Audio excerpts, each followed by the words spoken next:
Mi tema para esta mañana es historia de un impacto transformador. Hace años atrás, un creyente nuevo me hizo la siguiente pregunta. Pastor, en la Biblia hay 66 libros y veo que son distintos en contenido. Algunos son más difíciles, otros son más fáciles. Si usted me pudiera recomendar, ¿cuáles son los 3 libros principales que yo no debería fallar, que tendría que conocerlos como conozco mi propio nombre, porque son fundamentales para mi conocimiento de Dios y para entender la vida? ¿Qué me diría, pastor? ¿Cuáles serían los 3 libros más importantes? No, me puso a pensar el muchacho. Muy buena pregunta. Me pone feliz cuando encuentro gente inteligente que hace preguntas de esta naturaleza. Y ustedes saben, la Biblia es como una cadena montañosa y cada libro es como un pico más esplendente, más glorioso. Y sin embargo la pregunta persevera y digo, bueno, creo que honestamente todos los cristianos, incluyéndote a vos, hermanazo, tendríamos que conocer uno de los evangelios bien, a fondo. Porque tenemos que conocer a la persona del Señor Jesucristo, quien es Dios y es nuestro Salvador. Y es el centro de la Biblia, de la revelación, y es el centro de la historia humana. Por lo tanto, todos los cristianos tenemos que conocer a fondo uno de los evangelios. Usted elija cuál de los 4. Yo me he especializado en el evangelio de Marcos. Y el otro que más me gusta es el evangelio de Juan. Me gustan los 4, pero bueno. Y luego, creo que los cristianos tendrían que manejar muy bien 2 cartas del Nuevo Testamento. Una es la carta de San Pablo a los Romanos. Porque esa carta es la constitución de la fe cristiana. Cuando leemos los evangelios nos dicen quién es Cristo, cómo vivió y qué hizo. Pero no nos explican el significado de esas acciones.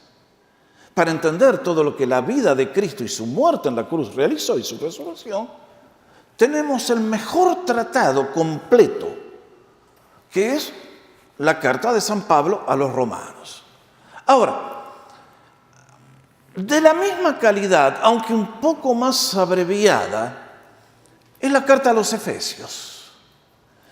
Por eso, como voy a mencionar al final, esta es una carta que a todos los creyentes nuevos que me preguntan, pastor, ¿dónde empiezo a leer la Biblia? Le digo, léete la carta a los Efesios.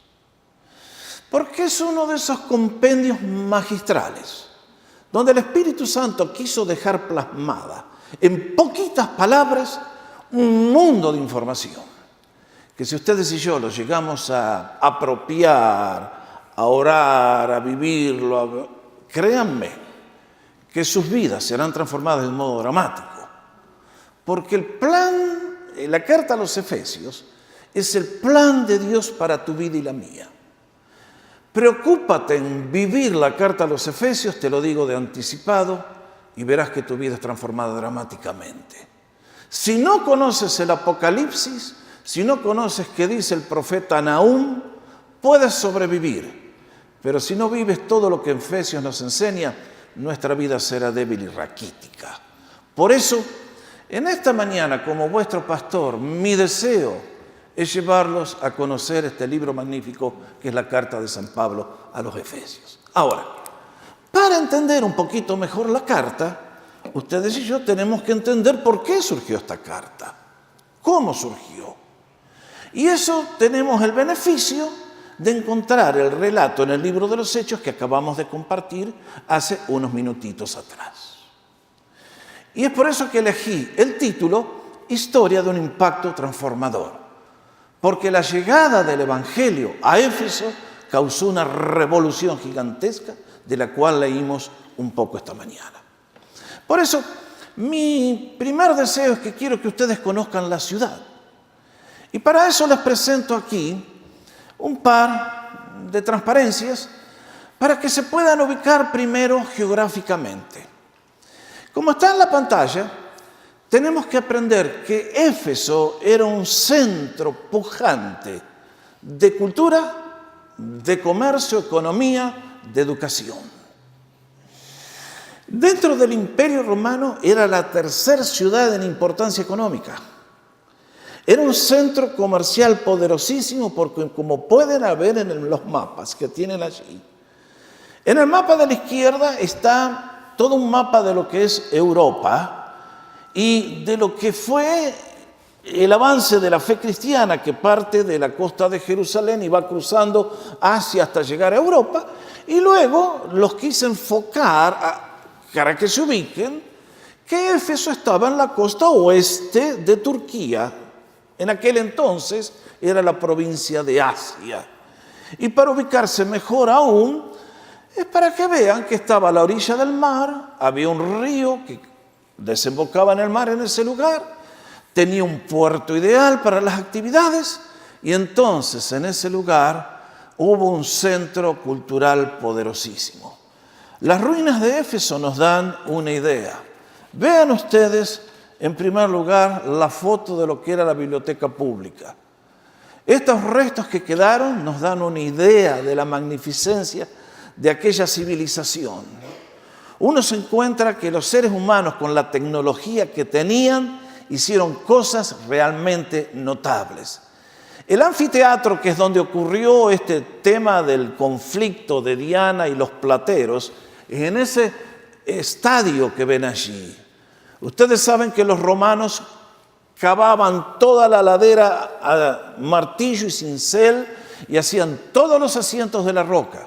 Y les aseguro, si ustedes alguna vez han visitado Israel, nosotros estuvimos 2 años atrás, estuvimos en un anfiteatro semejante a este en Cesarea, y créanme que tiene una acústica 1.000.000 de veces superior a la que tenemos esta mañana aquí en la casa de Dios, a pesar de todos estos aparatos electrónicos. Uno podía estar en el piso de abajo, donde están ahí los turistas que pueden ver, se ponía en el último escalón allá arriba y escuchaba mejor de lo que esta mañana estamos escuchando. Porque sabían aprovechar lo que es la tecnología, la ciencia que Dios ha creado. Ese era un lugar avanzadísimo. Pero esta ciudad no era solamente un centro de educación y políticamente fuerte, comercialmente inmenso. Sobre la ciudad de Éfeso había una nube espiritual muy oscura. ¿Por qué? Porque allí, como leímos, había un centro espiritista gigante. Era el templo a la diosa Artemisa o Diana, como le quieran llamar. En este lugar estaba este culto que comenzó diciendo que un gran meteorito había caído del cielo y que la estatua era la de esa mujer que alcanzan a ver, y el templo, según lo describen los historiadores, era de una magnificencia impresionante. Ocupaba la Acrópolis, el lugar principal de la ciudad, allí llegaban todos a adorar, y la figura principal era esta mujer, Diana, la madre de todos los cazadores. Ahora, a mí siempre me llama la atención cómo el diablo hace todo más feo lo que Dios hizo con tan bello. Ahí tienen la imagen. Bastante desagradable al pensar que es ese frente de la estatua. Era una mujer con 7 senos. No sé. El diablo siempre quiere afear lo que Dios ha hecho tan bello. Y en este caso era el lugar a donde llegaban la gente a adorar. Y ahí venían a postrarse delante de ella.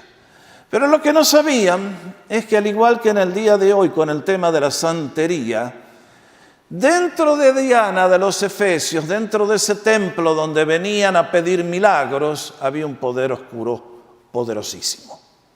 No operaban con el poder de Dios, operaban con el poder de los demonios. Y allí iban todos en busca de milagros de sanidades. Allí iban todos a hacer, hágame un trabajito para que mi marido no se me escape con la otra. y todo ese tipo de cositas que ustedes y yo conocemos muy bien en el día de hoy. No ha cambiado la sociedad humana. No crea que hemos evolucionado. Al contrario, somos los mismos y peores todavía, cometiendo los mismos errores de hace 2000 años y repitiéndolos en el día de hoy. Este era un lugar oscuro. Este era un lugar donde evidentemente suena conocida la historia, que los sacerdotes se hacían rincos vendiendo la estatuita de la fulana. Eran tan ricos que tenían su propio banco. Buen negocio, ¿eh? Y en el día de hoy, estatuitas, estampitas, ustedes saben. La estrategia del enemigo no ha cambiado mucho. Él hace rico a algunos y los tipos engañan a todos. Tremendo. Pero a este lugar llegaron los heraldos de la cruz y vaya impacto transformador el que tuvieron. Ahora, conozcamos un poquitito la historia. ¿Cómo fue todo esto?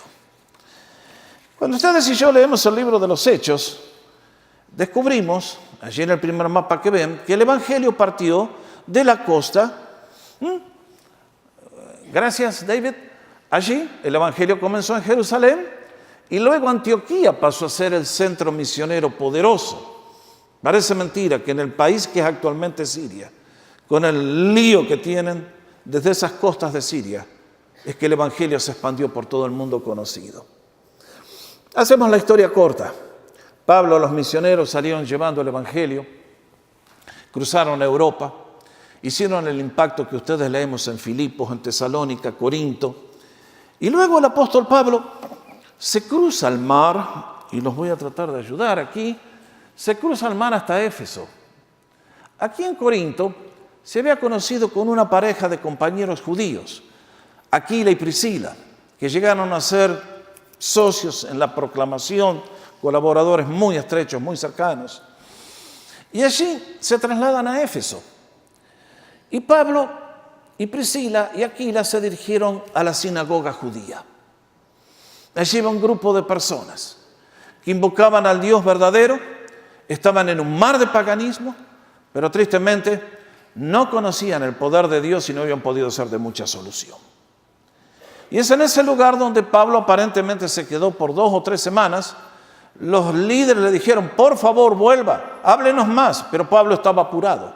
Se tenía que ir a Jerusalén porque tenía compromisos que tenía que cumplir. Allí dentro de la sinagoga se quedan este matrimonio. Leemos que después apareció un predicador elocuentísimo, poderosísimo en las Escrituras, se llamaba Apolos, pueden leer, ahí están las citas. Lo cierto es que esto fue en el año 52, pasaron 4 años más hasta que vino, próxima transparencia, David, a la segunda visita del apóstol Pablo. Él viene a recorrer una vez más partiendo de Antioquía, las iglesias que se fueron estableciendo en todos estos sitios, y llega a Éfeso. Y entonces allí permaneció por 3 años y medio y ocurrió lo que ocurrió. Ahora ustedes se dan cuenta. Éfeso era un lugar similar en el día de hoy a tantas ciudades donde hay un centro satánico y donde las iglesias no crecen. Por ejemplo, si usted visitara San Francisco, esa ciudad tan espectacularmente hermosa por lo geográfico, es una ciudad donde un pastor amigo me dijo, Jorge, acá no hay una iglesia cristiana que tenga más de 200 miembros. ¿Por qué? Porque allí está la base de la iglesia satánica de todo Estados Unidos. Y es un lugar donde es el índice más grande de homosexualidad. Es un lugar donde se pasan todas las resoluciones contrarias a la voluntad de Dios. Y es un lugar donde Satanás tiene un trono establecido. Lo mismo ocurre si ustedes visitaran la provincia de British Columbia en Canadá, donde vivimos por 20 años, y su capital, Victoria, también es la misma historia. No hay iglesia cristiana que prospere. ¿Por qué? Porque es un centro espiritista. Ustedes que vienen de México saben lo que es la palabra catemaco. Yo no la conocía hasta que un día, mirando National Geographic, el programa de ellos, decidieron mostrarle a la audiencia en qué consiste la brujería. Y dijeron, vamos a ir a la capital mundial de la brujería. Y ahí fue que por primera vez escuché ese nombre. Y mostraban todo lo que es el ritual de los brujos y cómo hacen las curas y las buenas y las malas y todo Así que este lugar era Éfeso. Ahora usted ve, el apóstol tenía una estrategia que siempre usaba consistentemente. Lo primero que hizo fue ir a la sinagoga judía, a proclamarles con la escritura en la mano que el Mesías había llegado, que Dios se había demostrado a la raza humana en la persona de Jesucristo y que la responsabilidad más grande que tiene un ser humano es conocer a Jesús.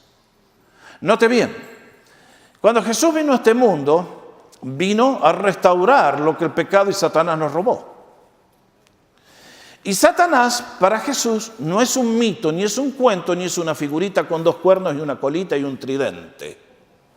Jesús lo enfrentó en el desierto, le quitó las armas e hizo lo que hizo. Lo enfrentó en la cruz y lo derrotó para siempre, y por lo tanto vino a traer la victoria que le corresponde a cada ser humano que quiera vivir verdaderamente en libertad sin las maldiciones satánicas, heredadas o adquiridas, no hace diferencia. Entonces, Pablo comenzó a predicar. Pero es notable cómo el Señor en su soberanía escoge hacer cosas en cada lugar donde sus predicadores llegan. Pablo llegó a un centro ocultista muy grande que era Corinto, pero no pasaron las cosas que pasaron aquí. En este lugar leemos en el versículo 11 que leímos, Hechos 19, que Dios hizo milagros portentosísimos a través de Pablo. Tal es así que en el día de hoy estas cosas yo no conozco en ningún lugar que estén sucediendo. Que se tomara la gorra que decía Éfeso y se la llevaran un enfermo y ¡pah! Y los demonios salían corriendo, disparando y la gente quedaba sana instantáneamente.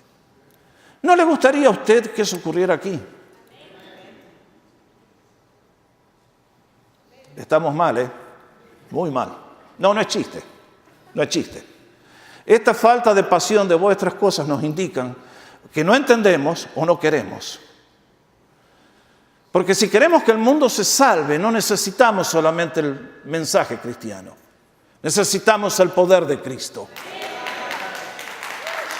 Y como pastor he orado y he soñado y sigo golpeando la puerta pidiendo, Señor, ten misericordia de nosotros, porque somos una comunidad desgraciada, engañados, viviendo una mentira eterna y una farsa sin poder de salir. Doy gracias por muchos que se han salvado, pero no hay poder en sus vidas. Y esto es lo que he pedido al Señor por años, cuando nos trajo a comunidad, y todavía sigo insistiendo. Querrá el Señor tenernos misericordia. Dependerá de vuestras oraciones, no solamente de las mías. Mis queridos, ¿no tienen compasión ustedes por sus seres queridos? Que caminan ciegos rumbo al infierno, se han subido al Titanic, se van a pique. Les espera la condenación más severa y más horrible. ¿Y tú qué estás haciendo? ¿Les hablas de Cristo? ¿Oras por ellos? Cuando el pastor te invita a orar, vienes a interceder, a clamar, a gemir. ¿Qué me importa? Yo estoy bien, que se embromen los demás. Mis hermanos, vivimos en días cruciales. En ese lugar fue donde Cristo manifestó su gloria utilizando aquel suministro de manera tan notable.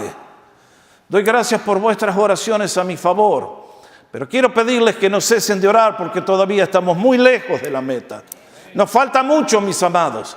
Y solamente va a llegar el Espíritu Santo con tanto poder el día que lo empecemos a pedir, a clamar y a buscar de corazones sinceros y fervientes.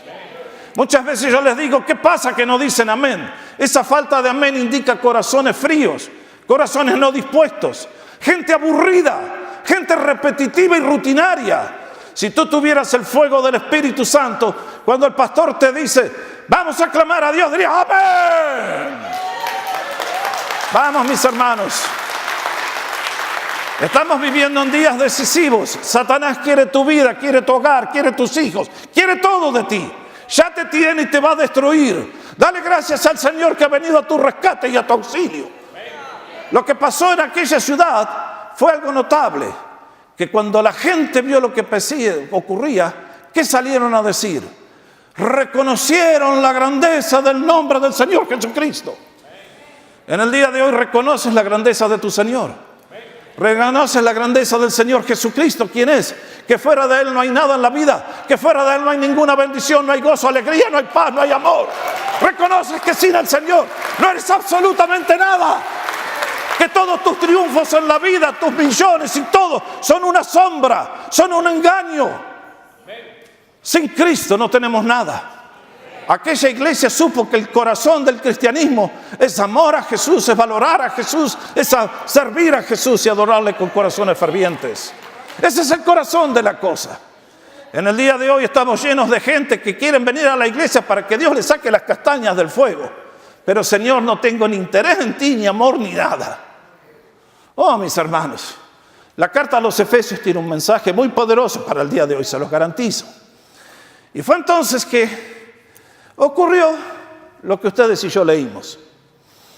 Por un lado, la tragedia de los sacerdotes judíos que dijeron, miren, este tipo reprende a los demonios saben que se van volando.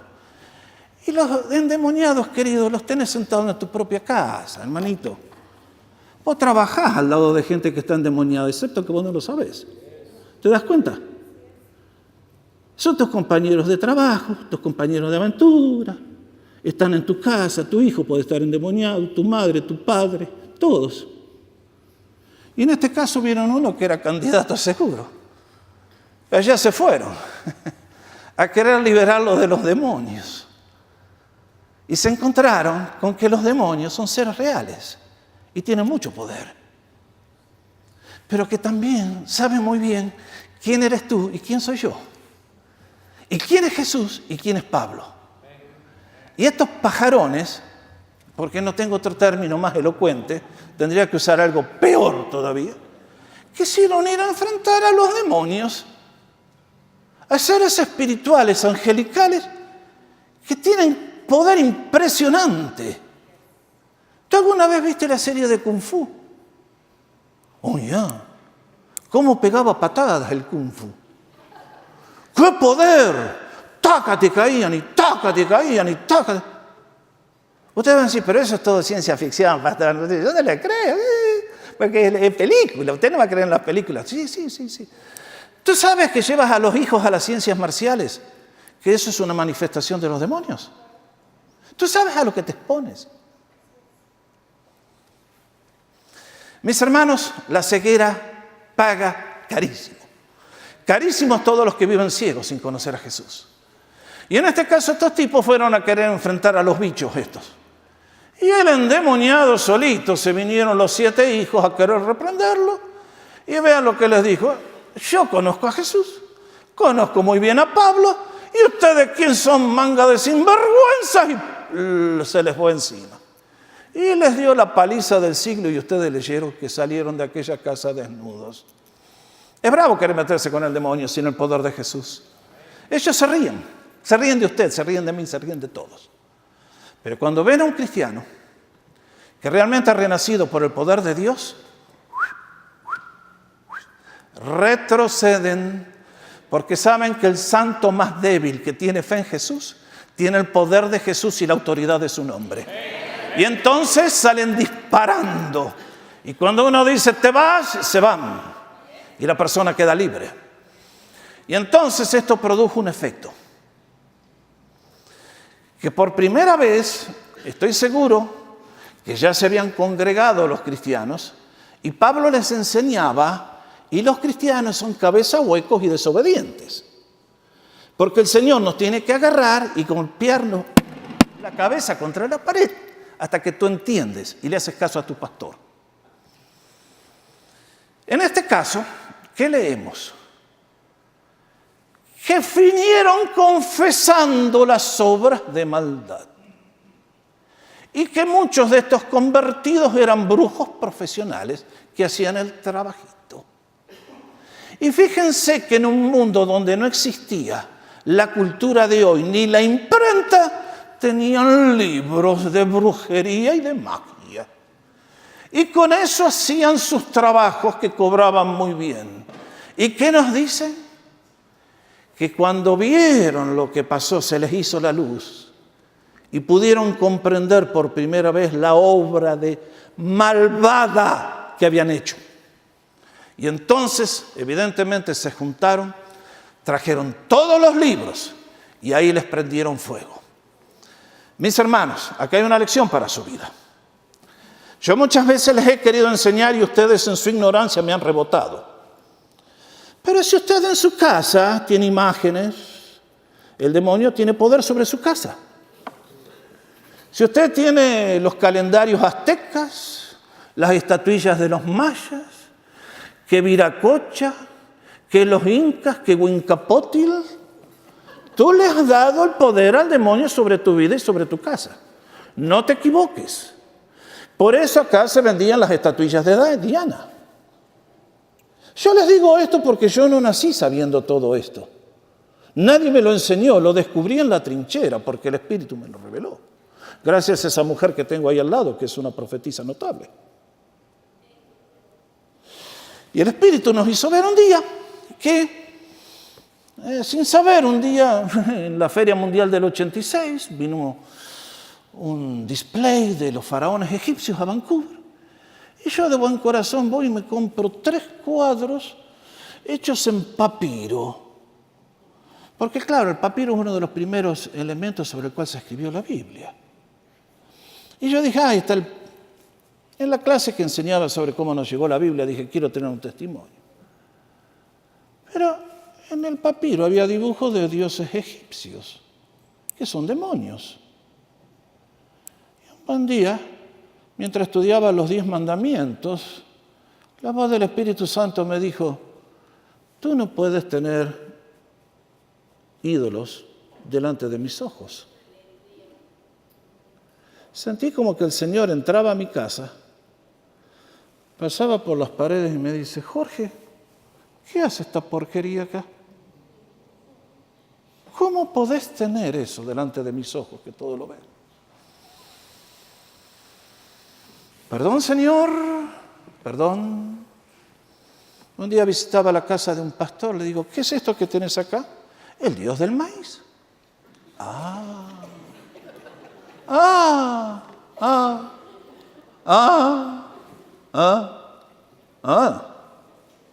Y después, ¿por qué anda mal la familia? ¿Por qué los hijos están rebeldes? Lo que esta historia te tiene que enseñar a ti y a mí es que tenemos que cortar con todas las obras de oscuridad del pasado. En el caso de la brujería hay que quemar las cosas. No se las regales a otro porque le pasas la maldición al otro. Esos cuadros de los rock stars, los mandas a la hoguera. Please, no te engañes. Hay que cortar con esas cosas. Arrepentimiento significa dar la media vuelta y no querer saber más nada con esas creencias que son un insulto a la gloria de Dios. Y ustedes ven lo que pasó después. Siempre ocurre la misma, que cuando el Evangelio ataca, Satanás contraataca. Y entonces, los plateros que vivían del negocio del engaño, vendiendo estatuillas de la buena suerte, llévate a la estatuita a casa y te va a ir bien, llévate la estatuita y vas a tener. Se encontraron que ahora la gente conocía al Dios verdadero y que las estatuas son un comercio inmundo y favorece a 3 o 4 engañadores y ellos se llevan la maldición. Y cuando vieron que el negocio empezó a bajar, vino el estallido. Lógico. ¿Quién era este Demetrio? Y algún instrumento satánico que aprovechó la cosa para levantarse y arruinar y decir, basta, nos están arruinando el negocio. Sí, mis hermanos, el Evangelio siempre es contracultura. El Evangelio es mala noticia para la mente carnal. El Evangelio no quiere ser escuchado por seres humanos que tienen la mente oscurecida. El Evangelio no quiere ser recibido por corazones duros de incredulidad. Preferimos mantenernos al negocio sucio que nos lleva a la eternidad de horror y de sufrimiento indecible, las peores cavernas del infierno, antes de que viniera la luz de Jesús y vivir una vida transformada. El conflicto fue tremendo. Pablo diría años más tarde, escribiendo a los Corintios, y como fieras luché en Éfeso. Fue tremendo, pero sin embargo ustedes ven cómo la providencia de Dios mueve su mano, y aquel hombre que no era nada, el escribano de la ciudad, dijo, ¿pero qué están haciendo tanto lío ustedes acá? Váyanse de vuelta para casa. Y se acabó el conflicto. Y Pablo se retira de la ciudad y en ese lugar queda una iglesia posiblemente de 30,000, 40,000, 60,000 personas, 100,000, who knows, quién sabe. Creo que habrán tenido que empezar a usar el anfiteatro para poder hacer los cultos. Entonces, seguimos avanzando con la historia. Próxima, David. Pablo se retira de ese lugar. Va a revisar, a visitar las iglesias que había fundado en esta zona. Y cuando vuelve por barco, no llegó a Éfeso, nos dice el relato, sino que desde un puerto cercano mandó a llamar a los ancianos de la iglesia para comisionarles la tarea que tenían que cumplir. Léanlo en Hechos 20, un párrafo magistral, hermosísimo, cargado de enseñanzas. Y entonces siguió viaje rumbo a Jerusalén, donde le esperaban. La visita a Jerusalén, vamos a la próxima, David, fue una visita horrenda. Lo atraparon, lo metieron en cárcel, sobrevivió por la gracia de Dios. Y entonces Pablo es forzado a tener que apelar al César como ciudadano romano que era. Y en esos años, entre el 60 y el 62, se instala en la ciudad de Roma. Y desde Roma es que escribe esta carta magistral. Han pasado 5 o 6 años. Y se le envía a esta iglesia que nació de su corazón, de su ministerio. Son gente que él conoce personalmente, son gente a quienes ama, son gente a quienes quiere verlos triunfar en el poder de Cristo. Y por eso les escribe este documento maravilloso. Y eso me lleva a la pregunta, ¿por qué ustedes y yo debemos estudiar Efesios? Y quiero presentarles básicamente 3 razones. Primero, porque esta epístola nos enseña el plan de Dios para nuestra vida. Es el gran resumen de quién es Dios y qué ha hecho por ti y por mí, para que podamos vivir de tal manera, triunfando sobre las huestes satánicas. Si ustedes miran la carta, van a encontrar que tiene 6 capítulos. Hay 2 bloques, capítulos 1 al 3, capítulos 4 al 6. En ese primer bloque, el apóstol nos va a decir que ustedes y yo estamos en guerra. Y que lo primero que todo general tiene que saber antes de ir a una guerra es ¿con qué recursos cuento? Yo no puedo ir a encarar un ejército que me viene con 1000 tanques, con un arco y una flecha. No. Yo antes de salir a combatir a las huestes de Satanás, que para los creyentes de Éfeso eran bien reales y los conocían de cerca, ellos tenían que saber quién es Cristo Jesús y todo lo que tienen en Cristo Jesús. Por eso en los primeros 3 capítulos, Pablo les va a hablar de cuáles son los recursos que tenemos, de la obra de Dios el Padre, el Hijo, el Espíritu Santo en nosotros, en qué consiste la salvación, todo lo que Dios quiere lograr en tu vida. Y luego en el segundo bloque nos va a enseñar lo que es la estrategia. Recursos, estrategia. Todo general sabe, cuento con esto, cuál va a ser mi plan de ataque. Lógico. Nuestros enemigos los describe en el capítulo 6, porque nuestra lucha no es contra carne y sangre, sino contra un ejército bien atrincherado. Y a ellos tenemos que salir a derrotar. ¿Y cómo lo vamos a derrotar? Y es viviendo una vida que glorifique a Dios. ¿Dónde? En tu hogar, en tu trabajo, en tu iglesia, en todas partes. La santidad del cristiano lo pone a correr al diablo, créanmelo. Por eso, este es el plan de Dios para tu vida y para la mía. Aquí está todo. Segundo, ¿por qué es fundamental para el momento de la historia en el cual estamos viviendo? Mis hermanos, ¿Ustedes aman sus países donde nacieron?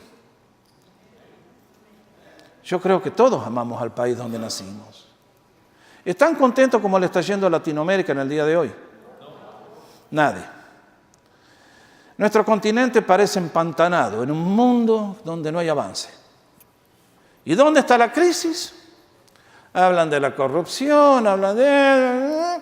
Mis queridos, los editoriales de los diarios, los periodistas, todos atacan los síntomas, pero ninguno va a la enfermedad.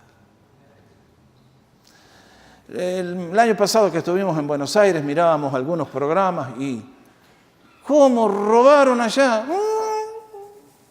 Daban cifras que eran escandalosas de cómo la administración anterior robó. Números que son, pero increíbles, increíbles. La cantidad de hospitales, de escuelas que se podrían construir. Y siempre están, pero que está mal, pero que está mal, pero que está mal. Claro que está mal, ya lo sabemos, pero ¿cómo solucionamos el problema?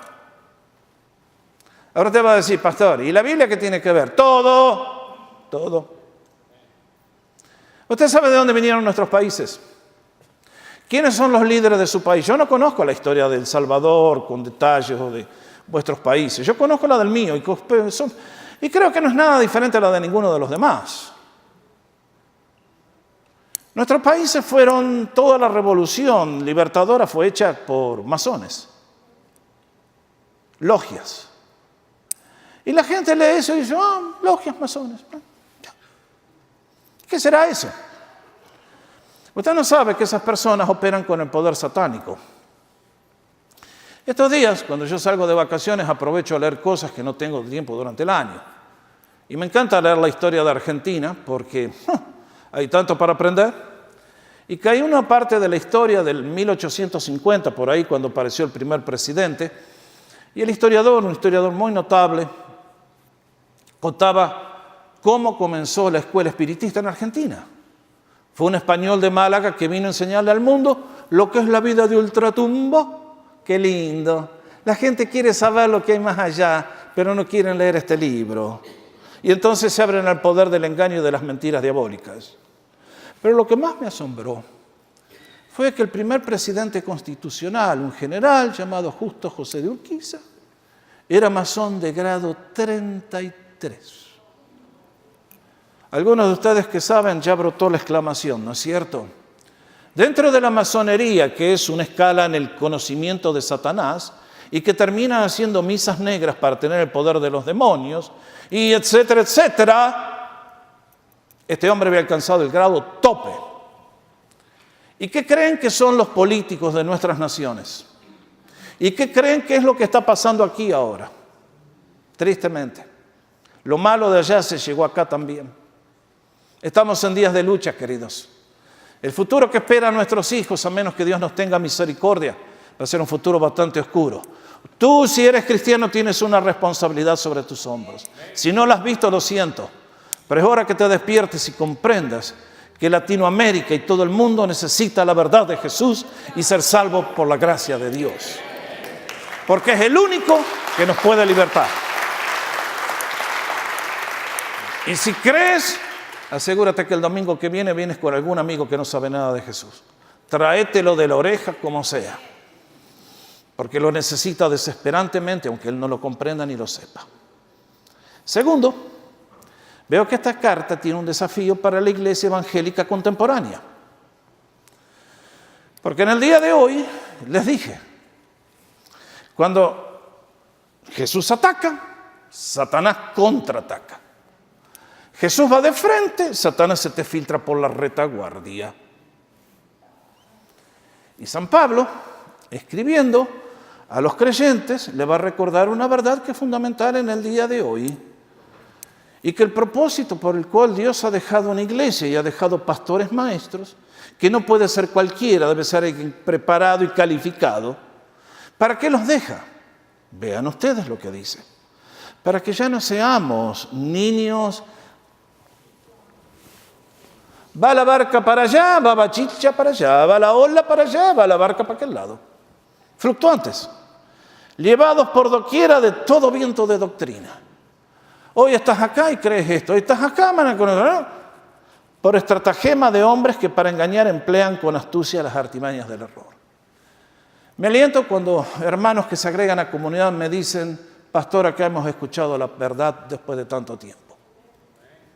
Porque esta iglesia, yo como vuestro pastor tengo un solo compromiso y es dar a conocer a Jesús. A Jesús en la cruz del Calvario muriendo como nuestro sustituto. A Jesús resucitado de los muertos para ser nuestro Salvador por siempre jamás.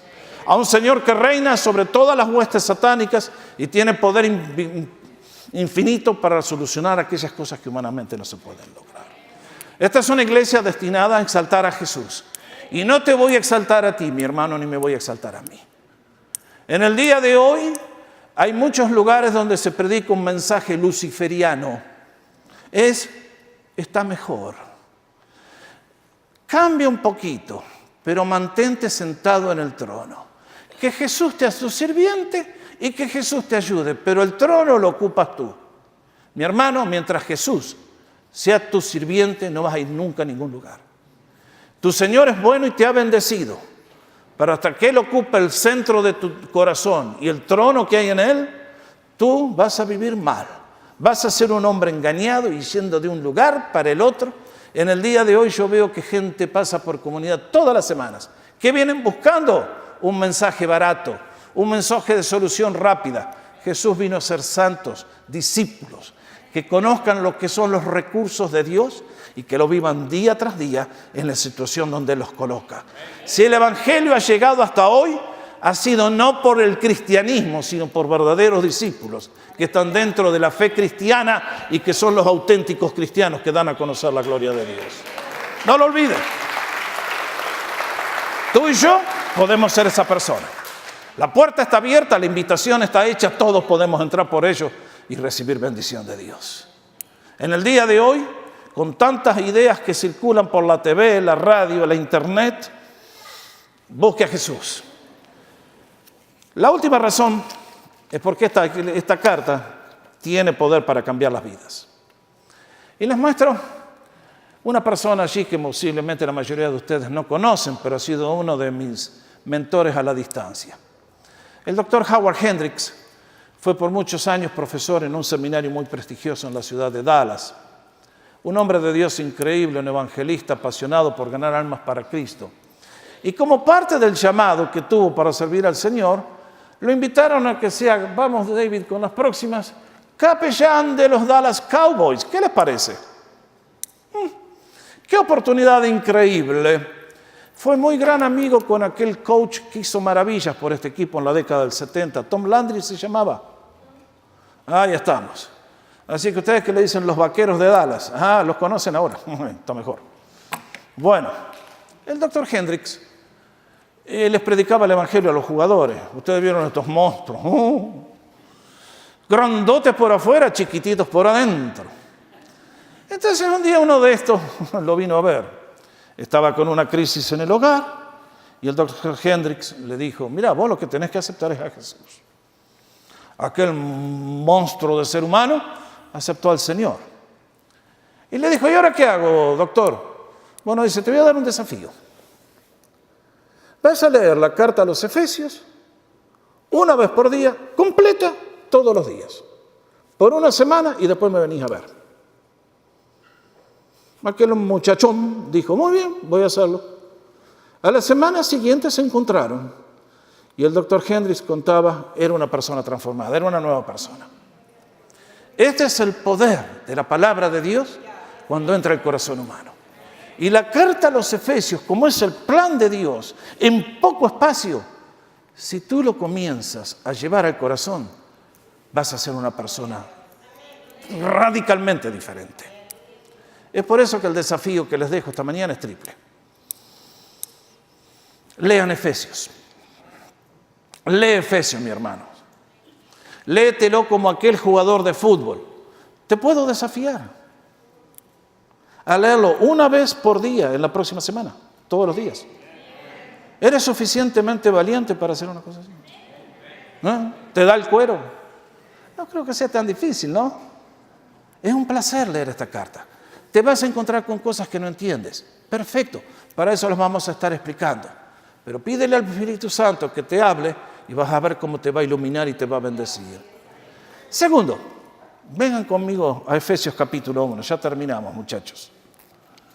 Efesios capítulo 1. A ver. Vean los 2 primeros versículos que están acá. Es la salutación de la carta. Es el tema de la próxima semana. Dice Pablo, apóstol de Cristo Jesús, por la voluntad de Dios, a los santos que están en Éfeso y que son fieles en Cristo Jesús. Gracia y paz a ustedes de parte de Dios nuestro Padre y del Señor Jesucristo. ¿Cuántos valientes hay aquí que dicen, pastor, con la ayuda de Dios, voy a memorizar estos 2 versículos para la semana que viene?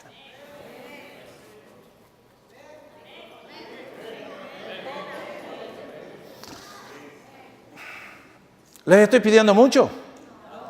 No creo, ¿no es cierto?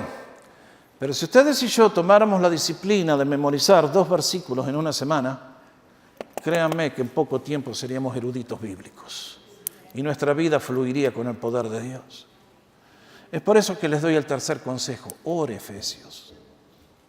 Cuando usted lee aquí que Pablo dice, bendito sea el Dios y Padre de nuestro Señor Jesucristo, que nos bendijo con toda bendición espiritual en los lugares celestes en Cristo. Usted a la mañana cuando va manejando, Señor, bendito sea tu nombre, que tú me has bendecido.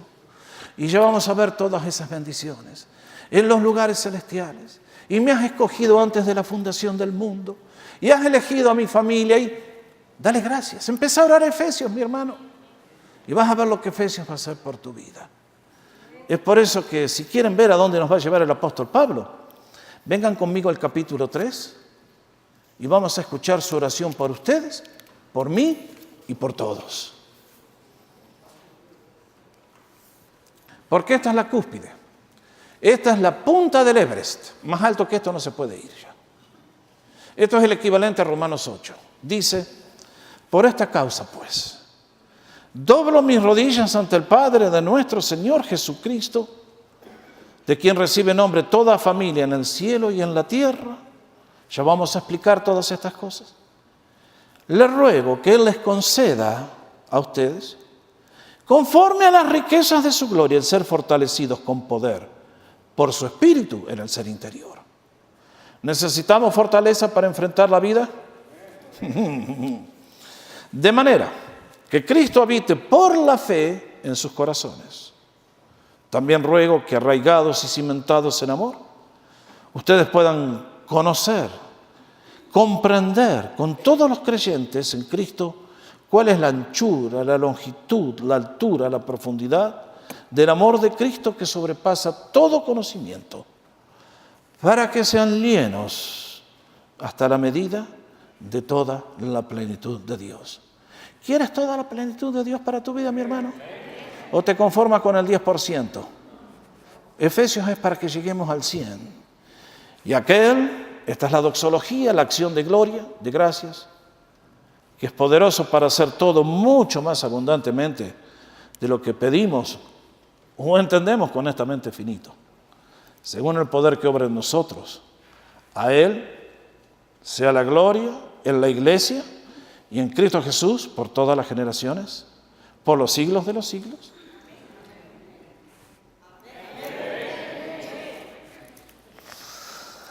Que el Señor les bendiga, amados. Es la voz del Señor hablándonos a través de este libro precioso.